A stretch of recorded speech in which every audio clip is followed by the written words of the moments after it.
Hi, Slim Doggy, Steve here again for part 2 of our video series on MyDogAteWhat. We are now going to extend the conversation or the discussion of calories. We're going to talk a little bit about how it maps to serving sizes and why that's really crucial for your dog's health and well-being. If you hadn't had a chance, make sure you go back and look at the first video. Just go to our channel. You can search on it, and you'll be able to find the one that precedes this. So we left the last session with this chart on the screen, which is an example of how many calories a typical dog would burn based on different weights and different activity levels. By the way, we recommend, when the dog is healthy and they can support it, a minimum of 30 minutes of vigorous activity per day. I know a lot of folks like to walk their dogs, which we think is great, but the dogs really, most dogs were meant to run around, and they not only get benefits physiologically from that type of exercise, but they also get benefits mentally. In fact, there was a study that was done a few years ago that compared endocannabinoids in the bloodstream to humans, dogs, and ferrets. And endocannabinoids are essentially the chemicals that create the concept of runner's high, which as an athlete, I get that when I work out. That's why I work out so much.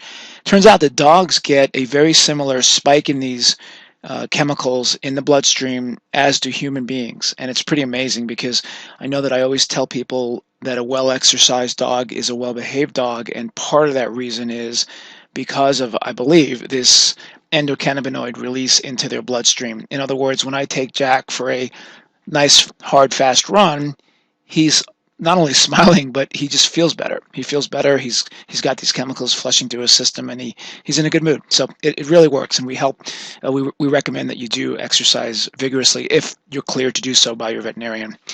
Anyway, so this chart is an example for different ranges of dogs. If you want to know how many calories your dog burns each day, you can do that by downloading our iPhone app. It's in the App Store. Just search on Slim Doggy, SLIMDOGGY. And you can also, if you don't have an iPhone, you can go to our website, slimdoggy.com.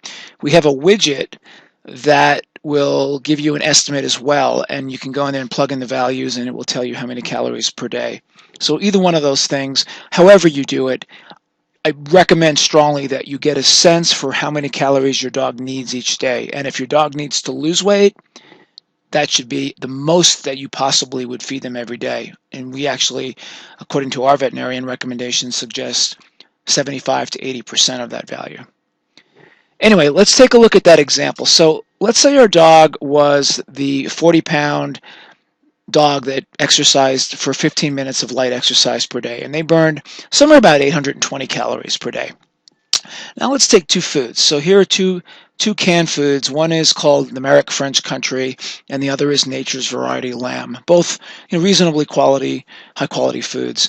Well, because of the calorie differential in these two, you'll notice that you would, in order to supply the needed calories, the 821 per day, you would need to feed 3.7 cups or 2 1/4 cans of the Merrick French Country, yet only 2.4 cups or 1.4 cans of the Nature's Variety Lamb. It's a pretty big difference, right? It's almost a can a day, not quite, difference. So now imagine if you switched, if you were feeding the Merrick brand and then you decided to switch to Nature's Variety, and you didn't adjust the quantity that you served. You just kept serving 2 1/4 cans a day. Do you realize that you would be feeding your dog more than 300 cans per year extra that they didn't need, which, by the way, will also translate to lots and lots of weight gain. So knowing your calorie burn is really important, and then measuring properly to adjust serving sizes accordingly is also very important. Of course, this analysis does not include treats. So it's an easy analysis, but I want to say that you've got to include and account for treats and scraps. The three things we say: number one, check your dog food's calories and units. Make sure you know what units they report in, so you know per serving how much you're giving them. And when you do switch foods, it's extra important to go check again. Number two, don't rely on the label to tell you how much to feed your dog, because the label instructions are just too generic. They don't account for your dog's condition, weight, age, at least at a granular enough level, so that the instructions that they provide are most often not appropriate for your situation. And the third one is, exercise, although as I pointed out in our last video, only accounts for 10, maybe 15, maybe 20% of your dog's total daily calorie burn. It is so crucial in the long run to help them keep fit and keep the weight off.